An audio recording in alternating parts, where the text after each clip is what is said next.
Welcome to another episode of Intentional Fulfillment. I'm your host, Alan Nogier, and today I am recording from beautiful Santorini. You have the beautiful background here if you're watching on YouTube. And if you're listening on a podcast, I hope you enjoy the nice sounds of nature as I talk about today's topic, which is what people sacrifice for and what you should actually be sacrificing for. So let's start this off with talking about what people sacrifice for. What does sacrifice mean to most people? In what context is it usually used? People talk about sacrifice for the things that they need to do. It's a way of convincing themselves that what they're doing is valid and it serves a purpose, right? Because all people want to do is they want to feel purposeful, at least when they're saying things like, I'm grinding, right? Grinding. What does it imply?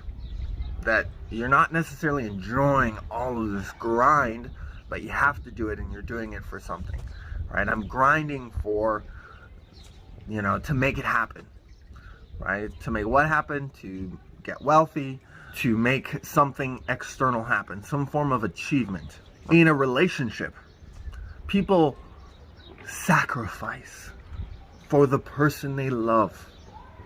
It's not wrong all the time, but sometimes it is, especially when it's not really love that's being exhibited in a relationship, when you're actually being forced to sacrifice, or you're telling yourself, I need to sacrifice because of more so the situation I'm in.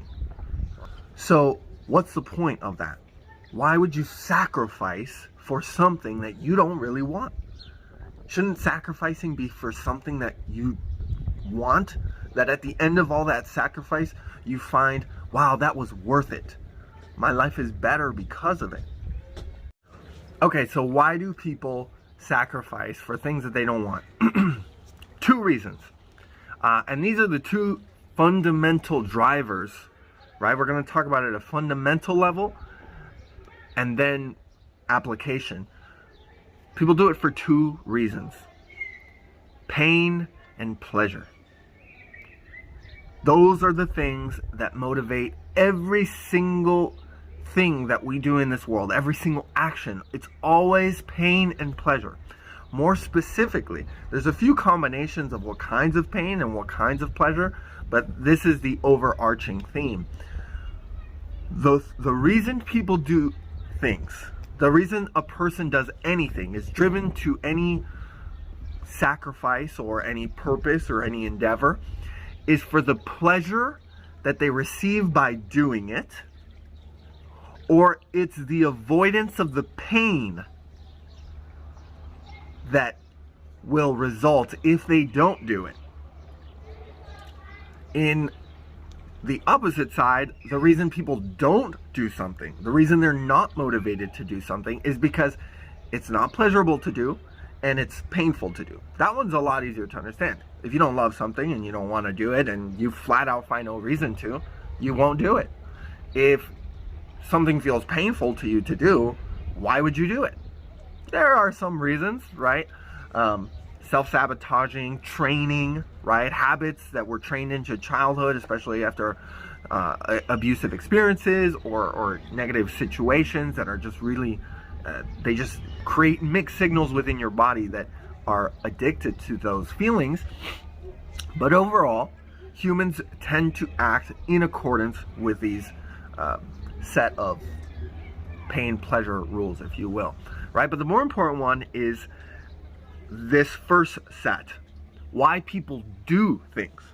I don't want you to focus so much on why you don't do something, why you procrastinate something, right?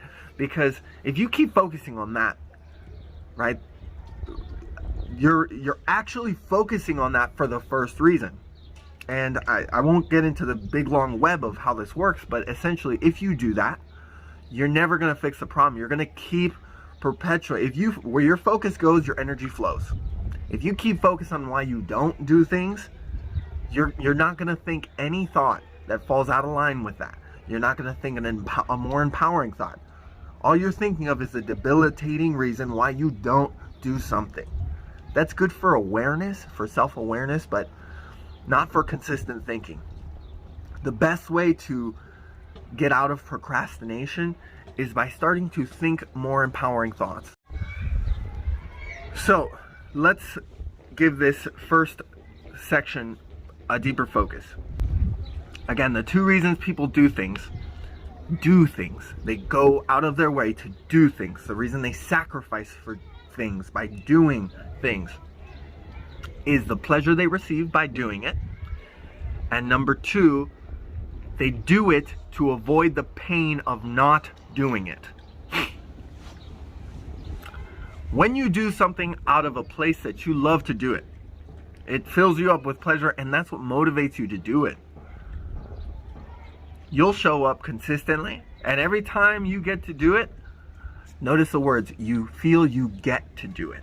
You feel good about doing it. You look forward to being able to do it.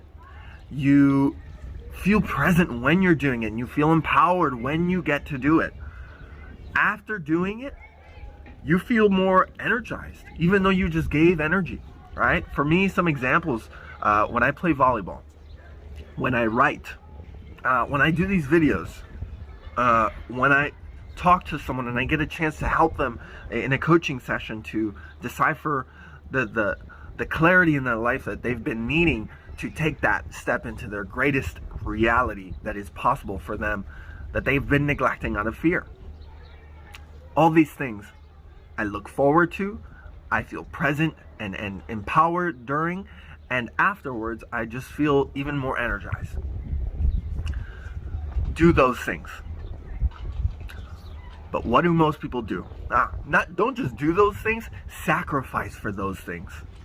And more specifically, what are you sacrificing for?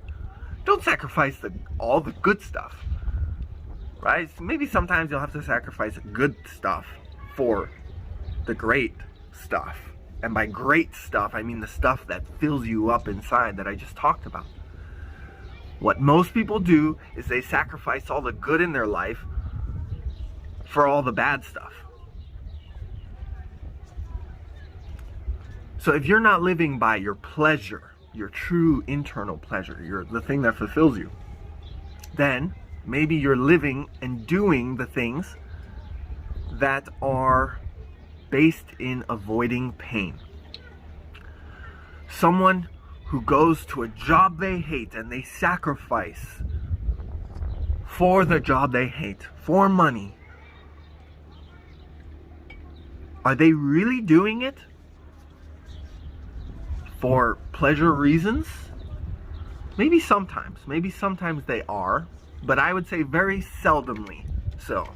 Because most people are sacrificing for the money, for a greater life, right? These are the things they say, but really what's happening is they're sacrificing at the job they hate or for the money because they're avoiding the pain of being broke. They're avoiding the idea and the fear that comes with having no money. That's a scary place, naturally. But are you really acting for pleasure then? Or are you acting in pain just to avoid a different kind of pain? People who stay in relationships that maybe just are not loving, or maybe neglectful, or abusive, or just doesn't have love, never was love. Are you staying in that relationship? Are you sacrificing for that relationship because of love? If you're in love, you can feel that. If you're not in love, and you never were, maybe you were there because it benefited you in some way, and you didn't know better at that time. You couldn't distinguish the feelings, and it's okay to be in that position. But you were there for the wrong reasons, and there never really was love. Are you you did it because of an illusion, an ideal, something. Are you sacrificing for pleasure? Are you sacrificing for love? For the thing that fills you up? Or are you sacrificing to avoid something? Maybe you were running away from something. I think you're starting to see the point. Ask yourself, what are you sacrificing for? In what areas of my life, your life, do you feel unhappy? In what areas of your life do you feel more and more drained? Do you feel that way at all? Maybe this podcast doesn't apply to you. Maybe you're not supposed to replace all of the bad and have your life perfect, filled with all good. But the problem with most people is that they sacrifice all the good for all the bad. And they validate and justify it in their heads and kind of mixed up, not with full clarity. This podcast is designed to give you clarity if that's what you need. If you're stuck in that situation where you feel your life just draining more and more. You feel sad, you feel depressed, you feel angry, you feel shame, you feel guilty, you feel like you could have done better, you feel like you've made mistakes and it's too late and you can't rewrite the story. You can change. And changing starts with clarity. Taking a big step with bravery against, or better said, despite the fears, despite the scarcity thinking. First, you must become aware, and I'm pointing them out here. If you feel these ways in life, and you're not feeling the forms of empowering pleasure, people can feel pleasure, right? Watching TV, binge eating, addictions, drugs, right? People can feel pleasure. Are you feeling empowered? Are you feeling empowering pleasure? Are you feeling fulfilled, joy, peace? If not, then I need you to take a look at what you're really sacrificing. Are you sacrificing for love, joy, peace, and fulfillment? Or are you sacrificing for pain? For the avoidance of pain, for scarcity?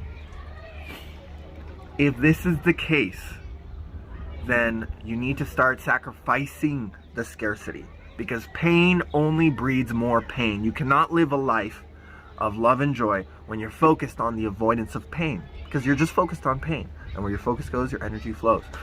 I hope this was a great session for you guys, and if you haven't already liked and subscribed, go ahead and do so right now.